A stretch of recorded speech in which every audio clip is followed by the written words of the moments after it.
Que sait-on vraiment sur la création de Facebook? Ce réseau social qui est souvent sujet aux polémiques et qui est pourtant le réseau social le plus utilisé au monde. Car oui, le réseau social compte 3 milliards de visiteurs mensuels.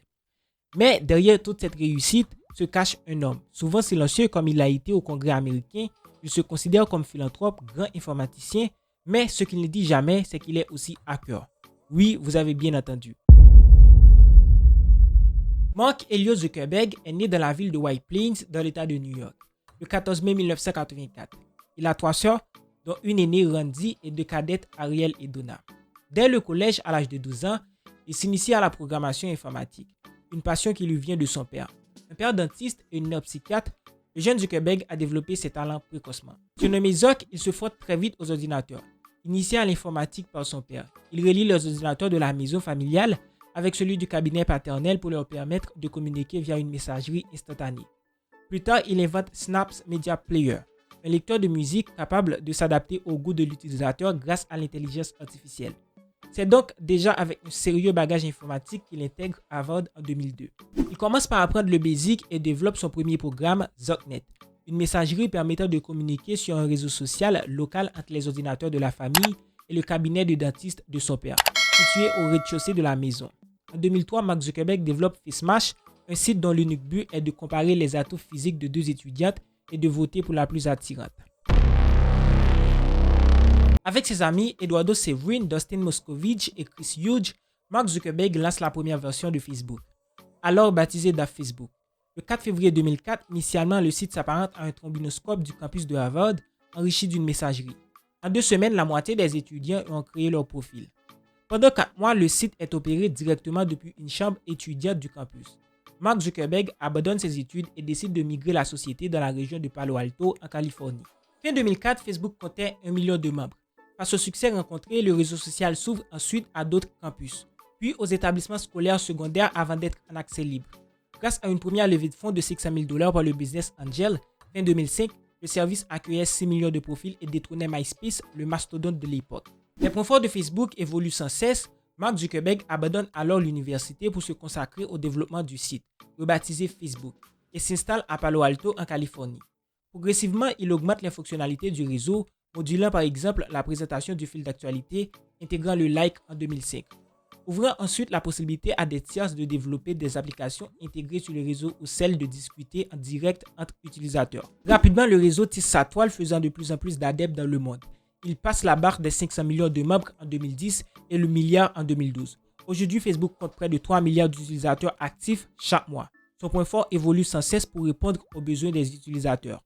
En décembre 2010, Mark Zuckerberg était élu la personne de l'année dans le magazine Time. Cette année-là, en marque de reconnaissance pour son esprit d'innovation, il est ajouté au California Hall of Fame du musée de Sacramento. Donc beaucoup pour une idée apparemment volée. Car oui, je ne l'ai pas dit, mais l'homme a été accusé d'avoir volé l'idée même de la création de Facebook. Maintenant devenu riche, il fait comme la majorité des autres riches, il devient philanthrope. Il a donné près d'$1 milliard à la fondation Silicon Valley Community. Il finance également les récompenses du prix scientifique Breakthrough Prize, s'élevant à plusieurs millions de dollars pour les lauréats. Avec sa femme Priscilla Chen, il investit plusieurs milliards de dollars dans la recherche scientifique et médicale. Mais il est très vite rattrapé par le passé car une plainte a été déposée contre lui pour avoir volé l'idée de la création de son réseau social Facebook.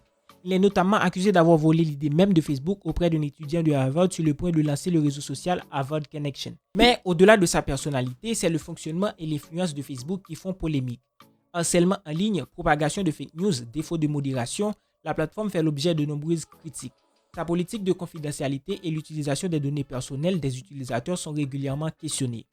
La notion de vie privée lui est étrangère, analyse Christophe Deschey, conférencier et expert de la transformation numérique. Mark Zuckerberg est un hacker né.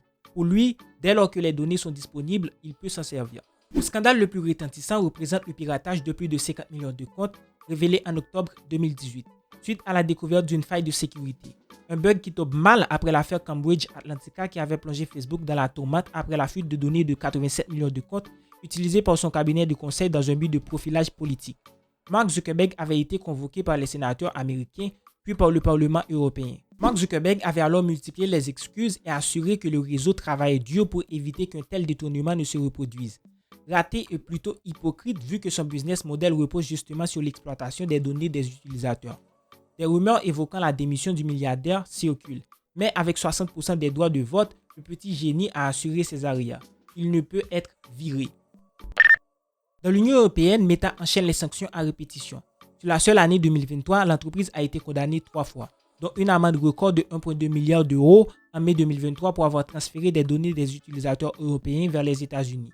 Il s'agit de l'amende la plus élevée en Europe dans cette catégorie de sanctions. Connecter le monde, oui, mais à quel prix pour la protection de la vie privée? Peu importe, l'essentiel étant pour le patron d'agir vite et casser des choses. Pour pouvoir apprendre de ses échecs et continuer à progresser rapidement, Mark Zuckerberg ne se contente d'ailleurs plus d'encourager l'innovation en interne. Il mise aussi sur celle des autres startups. Les rachats d'Instagram 1 milliard de dollars et de WhatsApp 22 milliards de dollars lui assurent ainsi l'audience chez les jeunes, qui plébiscitent ces deux réseaux. Dans sa nouvelle bataille à l'assaut de la jeunesse, Mark Zuckerberg doit toutefois affronter une nouvelle concurrence féroce, celle de TikTok. Un an après sa création en 2016, le réseau social venu de Chine comptabilisait déjà 1,7 milliard d'utilisateurs par mois dans le monde. La clé de ce succès fulgurant, des vidéos extrêmement courtes, plus d'une minute qui se succèdent et font des buzz à plusieurs millions de vues. En réponse, Instagram s'est empressé d'intégrer une nouvelle fonctionnalité nommée Réel, qui à l'instar de TikTok propose une continuité de vidéos très courtes sur le fil d'actualité. Preuve que les Chinois inquiètent l'empire Zuckerberg. Le Washington Post révélait en 2022 que Meta était même allé jusqu'à payer une société de conseil républicaine pour mettre en place une campagne anti-TikTok. Il mise sur la méthode des hackers imprégnés de la culture geek. Mark Zuckerberg expliquait en 2012 utiliser le hackway pour faire grandir sa plateforme. Cette méthode des pirates consiste à tester en permanence de nouvelles choses, sans hésiter, quitte à se tromper, confronté à la montée en puissance du réseau social chinois et à la baisse de ses revenus publicitaires. Pour contrer l'érosion de ses bénéfices, l'entreprise a décidé de sabrer un quart de son effectif. Elle compte aujourd'hui 77 000 employés selon le rapport des investisseurs de mars 2023. Malgré ce coup mou, Mark Zuckerberg se hisse toujours à la 8e place parmi les hommes les plus riches de la planète, avec une fortune personnelle évaluée à 106 milliards de dollars. Mais l'argent ne serait pas sa principale motivation. C'est changer le monde. À l'origine, Facebook n'a pas été créé pour être une entreprise.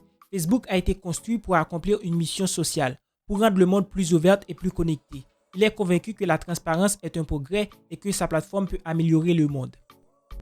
C'est déjà la fin de cette vidéo. Si vous l'avez aimé, vous pouvez nous mettre un pouce bleu et vous abonner à la chaîne pour ne rater aucune de nos prochaines vidéos et aussi pour supporter la chaîne. Et déjà, ciao!